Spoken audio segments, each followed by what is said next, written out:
আসসালামু আলাইকুম। প্রিয় দর্শক, অন্য মঞ্চের আলাপচারিতায় আপনাদের সকলকে আমন্ত্রণ জানাচ্ছি। আজকে আমাদের আলোচনায় আমাদের সঙ্গে অতিথি হিসেবে আছেন ঢাকা থেকে প্রকাশিত এক বড় মাপের বাংলা সংবাদপত্র মানব জমিন, সেখানে একটি নিবন্ধ ছাপা হয়েছে দুদিন আগে এবং সেই নিবন্ধের বিষয় নিয়ে শুরু হয়েছে প্রবল আলোচনা। আওয়ামী লীগের নিবন্ধটি হচ্ছে বাংলাদেশের রাজনীতিতে আওয়ামী লীগের ফিরে আসা কোন পথে হতে পারে, কিংবা আওয়ামী লীগের সামনে কি পথ আছে, কি সেই বিষয়ে দুটো পথের কথা বলা হয়েছে। একটা হচ্ছে শেখ হাসিনাকে মাথায় রাখলে দলটি ডুবে মরবে, কারণ দেশের মানুষ ভয়ঙ্করভাবে আওয়ামী লীগের এবং শেখ হাসিনার বিরোধী হয়ে গেছে। সবকিছু করেছেন যা, সেটা শেখ হাসিনা, তার জন্যই হয়েছে বাংলাদেশে। সুতরাং হাসিনাকে মাথায় রেখে যদি দলটি চলার কথা ভাবে, তাহলে দলটি ডুবে মরবে। এবং দুই, শেখ হাসিনার বদলে অন্য কাউকে নেতৃত্বে নিয়ে এলে দলটি আজ না হোক কাল উঠে দাঁড়াতে পারে। এবার নাকি ভোট হলে 2026-এর ফেব্রুয়ারিতে ভোট হলে 25-30টা আসন পেলেও পেতে পারে। তারপরে সেইটা জোরে যদি শেখ হাসিনাকে ফিরিয়ে নিয়ে আসার ব্যাপারে আন্দোলন পরবর্তী সময় করে এই যে তারা আবার কি বলবো, প্রাসঙ্গিক হয়ে উঠতে পারে বাংলাদেশের রাজনীতিতে। এখন প্রাসঙ্গিক নেই। তো এই নিবন্ধে বলা হয়েছে দ্বিতীয় পথটি হচ্ছে আওয়ামী লীগের বেঁচে থাকার ও ঘুরে দাঁড়াবার একমাত্র পথ, এবং সেইটা নিয়ে অনেক ধানাই পানাই ইনিয়ে বিনিয়ে মানে কবে কি হয়েছে না হয়েছে সেই সব কথাগুলো বলার ব্যবস্থা হয়েছে। এই যে দুটো বিকল্প, সেটি যে শুধু এই পত্রিকার বক্তব্য তা কিন্তু নয়। এই কথাটা এসেছে মূলত যুক্তরাজ্য অর্থাৎ ব্রিটেন এবং যুক্তরাষ্ট্র অর্থাৎ আমেরিকার পণ্ডিতদের কাছ থেকে। সেখান থেকে এসছে, সেখানকার বিশ্লেষকরা তারা বলতে চাইছে আওয়ামী লীগের সামনে এই দুটো পথ। এই কোন প্রস্তাবটা ভালো না খারাপ সে বিচারের আগে দেখা যাক যারা এই প্রস্তাব দিয়েছেন অর্থাৎ আওয়ামী লীগকে বাঁচাতে চাইছেন বা আওয়ামী লীগের মঙ্গল কামনায় এত মাথা ঘামাচ্ছেন, তাদের পূর্ব পরিচয়টা কি এবং তাদের এই ভালো চাওয়ার পেছনে অন্য কিছু উদ্দেশ্য কি আছে সেটা একটু দেখা যাক। গত বছর জুলাই আগস্টে বাংলাদেশে যে কাণ্ডটি ঘটেছে সেটা যে বিপ্লব বা স্বতঃস্ফূর্ত কোনো গণ অভ্যুত্থান নয়, সেটা তো শেখ হাসিনা অনেক আগেই বলেছেন। সেটা বুঝতে নয় শেখ হাসিনার কথাটা ছেড়ে দিলাম, ওই কাণ্ডের সবচেয়ে বড় সুবিধাভোগী মানে 24-এর ওই তথাকথিত বিপ্লবের সবচেয়ে বড় সুবিধাভোগীকে ডক্টর মোহাম্মদ ইউনূস।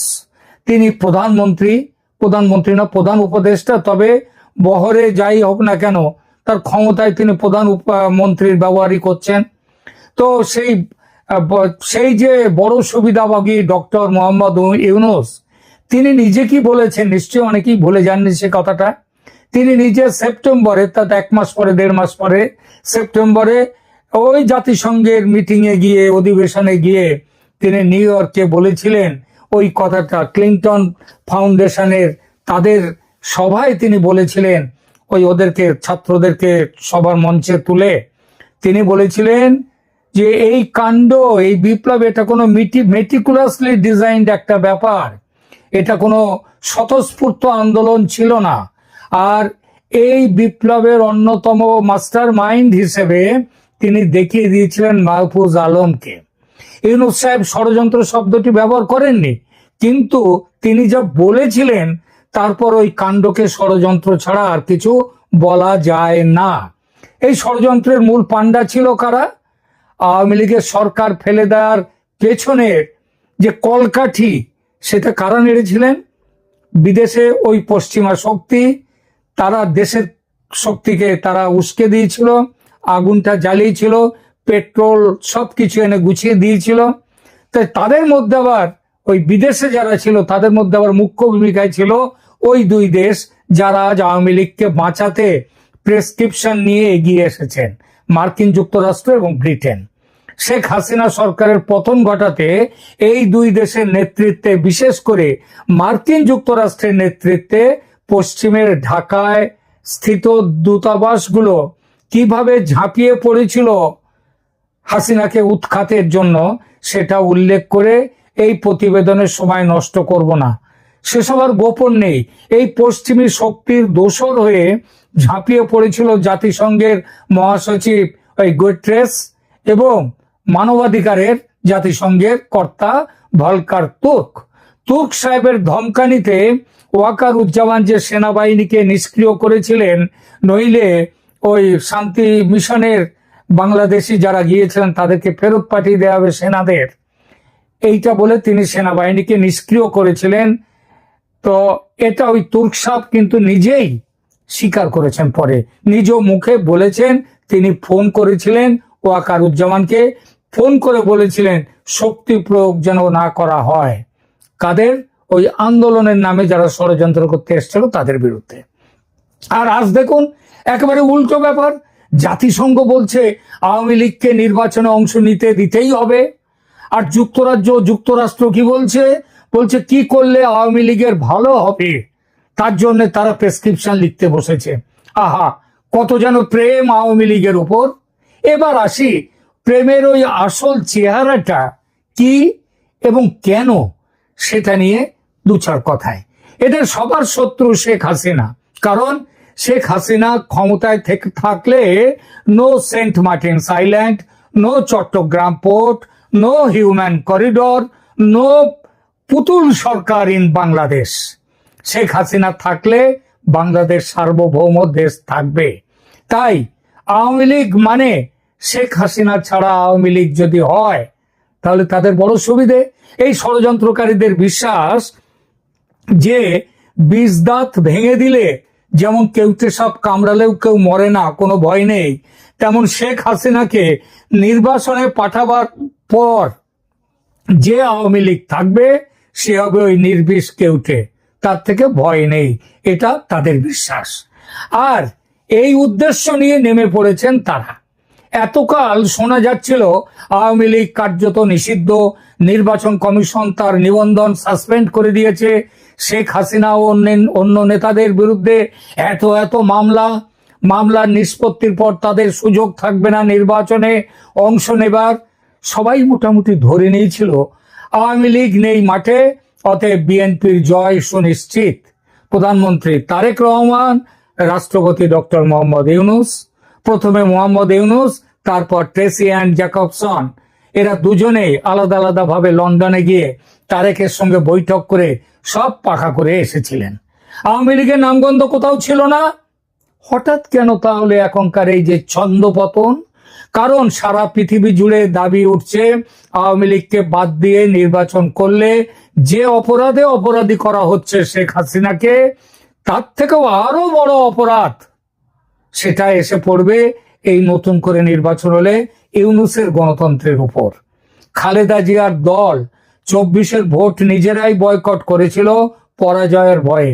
আর হাসিনা তো নির্বাচন বয়কটের দাবি তোলেননি, তার নির্বাচিত সরকারকে অন্যায্যভাবে সরিয়ে দেওয়া হয়েছে ষড়যন্ত্র করে। তবু তিনি বলছেন তিনি নির্বাচনে অংশ নেবেন নির্বাচন করলে, এবং তার একটাই কথা যে ইউনূস সরকারের অধীনে নির্বাচন হবে না, হলে সে নির্বাচন নিরপেক্ষ থাকবে না। সুতরাং তাহলে হাসিনাকে তো বাদ দেওয়ার কোনো কারণ থাকতে পারে না, কোনো যুক্তি নেই। 24-এর ভোট বয়কটের পিছনে বিএনপির একটা দাবি ছিল যে দলীয় সরকারের অধীনে নির্বাচন নয়, নিরপেক্ষ কেয়ারটেকার সরকারের অধীনে নির্বাচন করতে হবে। তাই এটা পৃথিবীর কোনো বড় গণতান্ত্রিক দেশে এই ধরনের জিনিস নেই। আছে 3টে মাত্র দেশে, একটা হচ্ছে এই বাংলাদেশ ছিল, একটা পাকিস্তান, আর একটা ইরাক। সেখানে ভোটের আগে সরকার পদত্যাগ করে তারপরে ভোট হয়। তো সেখানে গণতন্ত্রের কি হাল হয়েছে পাকিস্তানে সেটা কেউ কি দেখতে বাকি আছে কারো? সেখানে ইমরান খানের সরকারকে কিভাবে হটিয়ে দিয়ে এদেরকে নিয়ে আসা হলো শাহবাজ শরীফের সরকারকে। তো যাই হোক, এখন কথাটা হচ্ছে যদি নিরপেক্ষ নির্বাচনের জন্য যদি কেয়ারটেকার দিতে হয় তাহলে তো এখন ক্ষমতায় রয়েছে ইউনূসের দলীয় সরকার। এনসিপি প্রত্যক্ষভাবে তার নিজের দল, আর জামাত বিএনপি এরা তার পরোক্ষ নিজের দল। তাহলে তার তো পদত্যাগ করা উচিত নির্বাচনের কথা বলার আগে। তিনি কি করবেন পদত্যাগ? নতুন কেয়ারটেকার সরকার কি আসছে ভোট করাতে? কবে আসছে কবে আসছে নতুন সরকার? আচ্ছা, এইবার এই কথাটা ছেড়ে দিয়ে আসে আওয়ামী লীগের জন্য যে প্রেসক্রিপশন নিয়ে আসছে আজ পশ্চিমের দুনিয়া। হঠাৎ সেই প্রেসক্রিপশনটা নিয়ে এলো কেন তারা? আসছে কেন তারা? তারা বলেছে আওয়ামী লীগের নেতৃত্ব পরিবর্তন করলে নাকি আওয়ামী লীগ আবার ক্ষমতায় আসার এক্ষুনি নয়, 26-এ নয়, তারপরে টরে তারা আসবে। এইসব যুক্তি দেখাচ্ছেন এইসব পণ্ডিতরা। একবার নজর রাখি সেই দিকে, কেন তারা বলছেন শেখ হাসিনাকে মাথা থেকে সরিয়ে দিতে হবে, নেতৃত্বের পরিবর্তন করতে হবে। এরা বলছেন আওয়ামী লীগের মধ্যস্তরের কর্মীরা তারা নাকি ক্রমশ তাদের মধ্যে এই ধারণা বড় করে গড়ে উঠছে যে দলকে তার ভুলগুলো নিয়ে আত্মসমালোচনা করতে হবে। অর্থাৎ যে ভুল এতদিন করেছে, ভুল করুক আর অপরাধ যেটাই বলুন না কেন, তার জন্য আওয়ামী লীগকে ক্ষমা চাইতে হবে। তাজউদ্দিন আহমেদের ছেলে এবং প্রাক্তন প্রতিমন্ত্রী সোহেল তাজ, তিনি বলেছেন যে আওয়ামী লীগকে অবশ্যই বাংলাদেশের মানুষের কাছে অন্যায়, নিপীড়ন, দুর্নীতি এবং কোটি কোটি টাকা লুণ্ঠনের জন্য ক্ষমা চাইতে হবে। অর্থাৎ অভিযোগ যা উঠেছে তা প্রমাণিত হওয়ার আগেই, যেমন এরা এই এতদিন 1 বছরের বেশি হয়ে গেছে, এখনো কোথায় কোথায় কোটি টাকা, কোটি কোটি টাকা কোন দেশের কোথায় বাইরে পাঠানো হয়েছে তার কোনো হিসাব এরা কিচ্ছু আনতে পারেনি। তো তাকে সোহেল তাজ নাকি বলেছেন যে দল এগুলো ক্ষমা চেয়ে নিলেই আওয়ামী লীগ আবার ফিরে আসবে। সোহেল তাজের রাজনৈতিক বোধবুদ্ধি কতটা আছে বা আদৌ আছে কিনা এই প্রশ্ন, ওটা খুব স্বাভাবিক। মানুষ কিন্তু মনে করে তার এইসব রাজনৈতিক বোধবুদ্ধি কিচ্ছু নেই। সুতরাং রাজনীতির আলোচনায় এইসব উক্তির উপর ভর দিয়ে সিদ্ধান্ত নেওয়ার প্রশ্নই ওঠে না। বিএনপি দলের খালেদা জিয়া কি 10 ট্রাক অস্ত্র পাচার মামলার জন্য ক্ষমা চাইবেন জাতির কাছে? গ্রেনেড হামলার জন্য কি বিএনপি দল ক্ষমা চাইবে? বিএনপির শাসনকালের দুর্নীতি, ওই কি হাওয়া ভবন, সেটা কম ছিল দুর্নীতির সেখানকার জায়গা? অনাচার আর অত্যাচারের ফিরিস্তি, দুর্নীতি এসব বিএনপির আমলে কম ছিল, একথা কেউ বলবে না। বিএনপি কি তার জন্য ক্ষমা চাইবে? বিএনপি ক্ষমা চাইবার কথা ভেবেছে? রাজনৈতিক বিশ্লেষক এবং জাহাঙ্গীরনগর বিশ্ববিদ্যালয়ের অধ্যাপক আল মাসুদ হাসানুজ্জামানের মতে দলের কট্টর অবস্থান এবং সিদ্ধান্তগুলো জন্যই জনরোষ ওইভাবে জ্বলে উঠেছিল। গণ অভ্যুত্থান সহজ হয়েছে হাসিনা নাকি তার অত্যাচারের জন্য। তিনি বলেছেন যে আওয়ামী লীগ একটি উল্লেখযোগ্য এখন ইমেজ সংকট এবং নেতৃত্ব সংকটের মুখে। আরে বাবা, যেখানে বিসমিল্লাহ বলদ, যেটা বিপ্লব নয় একটা ষড়যন্ত্র ছিল, সেটা প্রথমে ভুল বুঝলেও এখন মানুষ ঠিক জেনে গেছে। এইসব পণ্ডিতরা যারা এইসব কথা বলেন, শেখ হাসিনার অত্যাচারের জন্য মানুষ জ্বলে উঠেছিল, তারা মাঠে ঘাটে একটু কান পাতলেই শুনতে পাবেন মানুষ কি বলছে। মানুষ বলছে ফিস ফিস করে নয়, এখন জোরে জোরেই বলছে শেখ হাসিনার আমলেই ভালো ছিলাম। কেন বলছে কথা মানুষ? ভাবুন, একটু ভাবুন। আর এক বড় বিশেষজ্ঞ, ইলিনয় স্টেট ইউনিভার্সিটির আমেরিকার অধ্যাপক ও রাজনৈতিক বিশ্লেষক আলী রিয়াজ, ইনি আবার সংবিধান সংশোধনের দায়িত্বপ্রাপ্ত। ইনি আওয়ামী লীগের জন্য পুনরুত্থানের, আওয়ামী লীগের ফিরে আসার 4টি শর্ত নির্ধারণ করেছেন। কি কি শর্ত শুনলে গা মাথা জ্বলে উঠবে।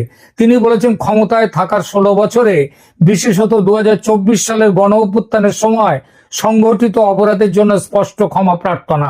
তাহলে ওই বিপ্লবের না ষড়যন্ত্রের পরে এই গত 14 মাস ধরে যেসব করেছে এই সরকারের আমলে, তার জন্য সে কি এই মোহাম্মদ ইউনূসকে ক্ষমা চাইবে?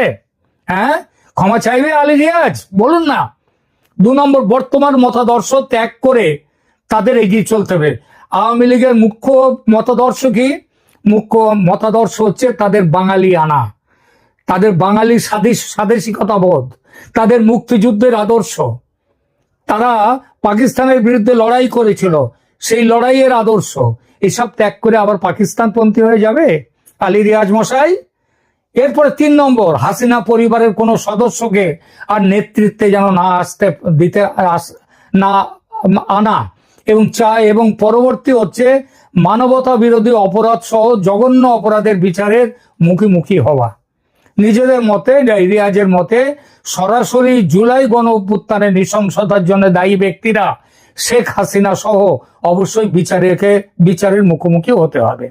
আলী রিয়াজ অন্ধ না হলে তার বন্ধু ইউনূসের শাসনের খুন জখম আর অন্যায় অত্যাচার নিয়েও কিছু বললে খুশি হতো মানুষ।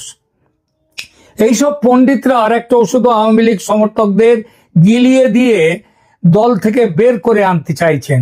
কি বলেছেন তারা? তারা হাসিনা সেই চলে যাওয়ার সাথে সাথেই একটা রব তুলে দেওয়া হয়েছিল যে হাসিনা তাদের ফেলে রেখে পালিয়ে গিয়েছেন নিজের প্রাণ বাঁচাতে। এমন তথ্য অনেক আগে থেকেই খাড়া করার চেষ্টা হচ্ছিল।